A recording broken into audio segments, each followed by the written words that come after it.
to the CISPA bill. Just a couple of questions I have. I've read the bill, but the way that you were explaining it, you said that America has the biggest, greatest, security, right? So, and you said that they can pull from any of those IPs what they want. What you said, like if they're looking for something, they can find it. You're saying that you're allowing businesses to use the same thing to filter out. All right, so what's stopping businesses from wanting to target a certain person and looking up certain things and then going after us? You asked her what you're giving up. It's your right to privacy. And I mean... Well, the company can do that now. But I'm saying, like, the way the bill is written, the government, and even what you said, the government is allowing them to do it, to go through and pull everything. I mean, isn't that... The government's not allowing them to do it. The only thing the government is looking for is hacking or security codes that we know come from foreign entities in here. And a lot of that information has already been shared with us by companies. But this is a voluntary thing for that company to do. If a company has your information on their computer, they can look at it if they want to.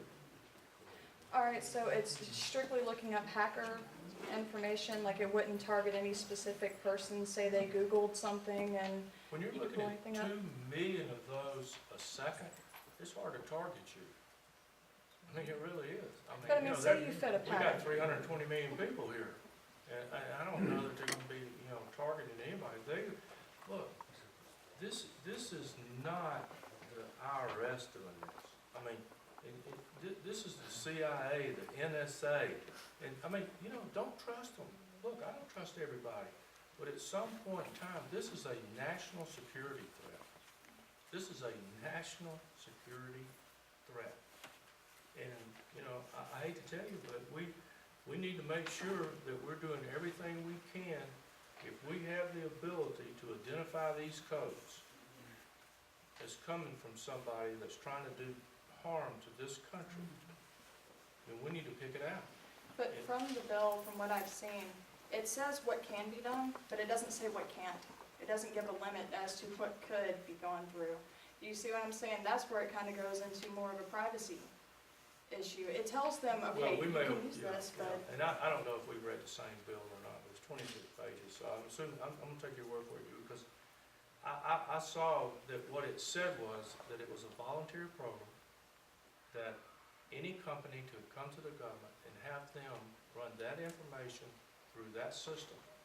The only information the government would see is if some code kicked out of that as some security identification that we have already identified, or if it was some combination that we didn't recognize. And then it is spit out your personal information. It identifies, the company that it came out of, and then they notify the company if it is a security breach or if it's not a security breach. If it's not a security breach in the bill, the information is destroyed. They don't go in there and say, is this Kathy Noble that we're looking at here? Now, it does say that if, the company doesn't want to voluntarily do it, that the government cannot go in and make them do it.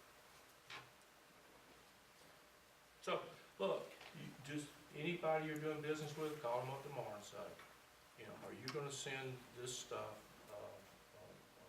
through the national security?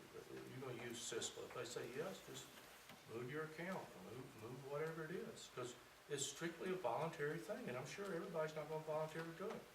I talked to somebody from DHL, UPS, and FedEx. They voluntarily did this about 2 months ago. They went to the government and said, hey, can you help us identify how somebody or who got into our stuff?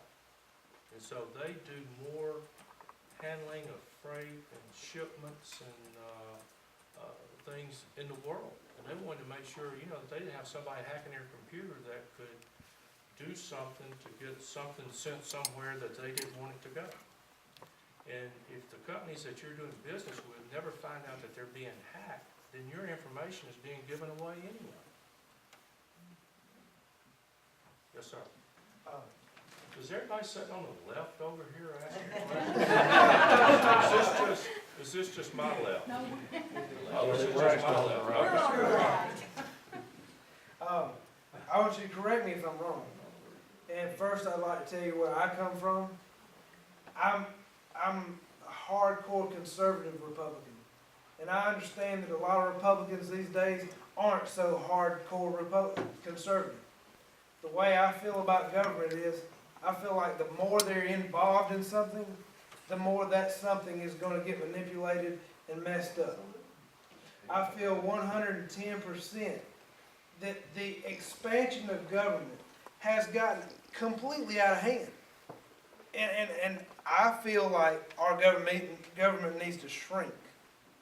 All right, what I want to ask you today is not trying to heckle you, and I'm just being sincere. I would like to know your thoughts on this, and just so you clarify, if I'm wrong, please correct me. But NDAA seems to be in a government expansion in my eyes.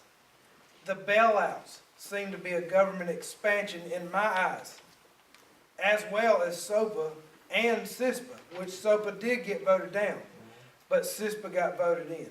All right.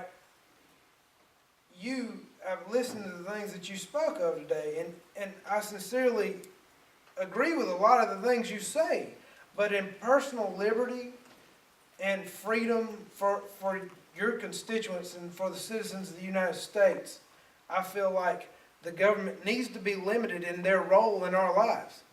And those three things, CISPA, NDAA, and the bailouts, well, you voted against the bailouts at first, and then you turned around on the second vote and voted for them, or did you really?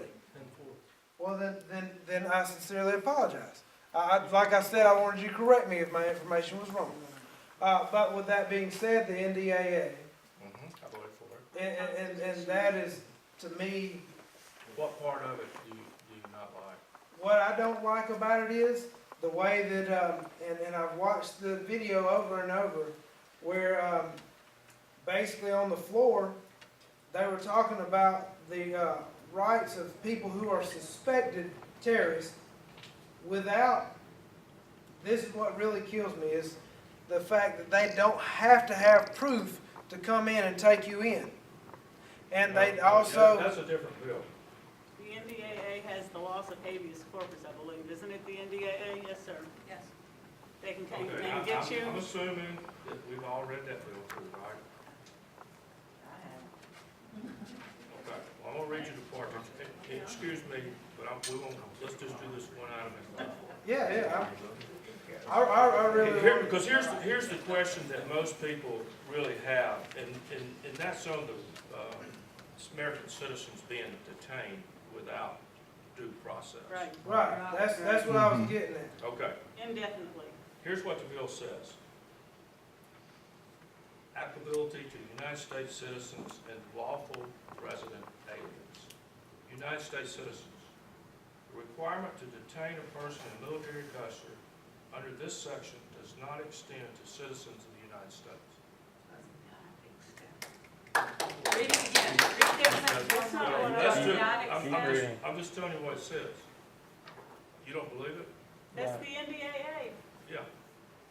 Yeah, read it Have again. you read it? Have It says United States citizens. It doesn't The mean. requirement to detain a person in military custody under this section does not extend to citizens of the United States. Does that cover drone strikes? Like, and as in the case of Anwar al-Awlaki was an American citizen and he got assassinated by a drone? You wouldn't have done that? It's not that I wouldn't have done it, it's that's a bad precedent. That's a scary precedent. Did you want to capture him and bring him back over here? Sure. And try him in American court? Yeah, absolutely. That's the Yeah, law. absolutely. That's the law. All right, here's the second part. Lawful resident aliens. The requirement to detain a person in military custody under this section does not extend to a lawful resident alien of the United States on the basis of conduct taking place within the United States, except to the extent permitted by the Constitution of the United States. In other words, if you've got somebody here with a green card, like our terrorists have, some of them have, and they're doing terrorist acts, or they're creating treason, then you can put them in military custody. And so the bill is very plain, but there's so much misinformation out there about it, and what it was is I think that the president made some kind of comment about he would never do that. Well, he can't do that, because, it's written in the bill. It says no American citizen can be detained in military custody. I guess my biggest concern was this. With the laws that are already in existence, without doing a NDAA, we already have our local police, our state police, we already have the CIA, the FBI, we already have our military, we already have all these things that in essence are created to protect our citizens of the United States. And my only hiccup on the whole thing was, why do we need more? Well, no, we could have not reauthorized the National Defense Bill. We could have not reauthorized it and just not had a national defense. No, that's only very few things our government is set out for to do. Okay, well, that's the And our reason we government is set reauthorized. out for, first off, to protect our country. What I'm saying is the protections outside of that bill weren't good enough. Our protections outside of the NDAA weren't already protecting our country, is what I'm asking. Did we need new laws? Did we need new laws? Yeah, exactly, to protect us. What, was it already not doing its job? Well, I think after 9/11, we found out that we really were not doing our job as well as we should have been. This was 10 years later. I know, and we're still trying to fix what we need to do, because this war changes every day. Technology changes every day. I understand. This, you know, the CISPA bill has a 5-year sunset on it. That's the only clear thing in it. So, it does, but I'll take one more, but I'm sorry, Well, yeah, but is that it? You didn't mention the bailouts, why they were, I voted against all the bailouts. did you? Yeah, Okay. I'm an anti-bailout guy. But they never prosecuted anybody who ruined the economy, right? I mean, that's not your fault, that's the president's fault. But, There needs to be people wearing orange jumpsuits. yeah, I agree. You know, The president and, didn't do anything. They don't need to be in these ivory towers. And the consequence of that is our community banks going out. To finish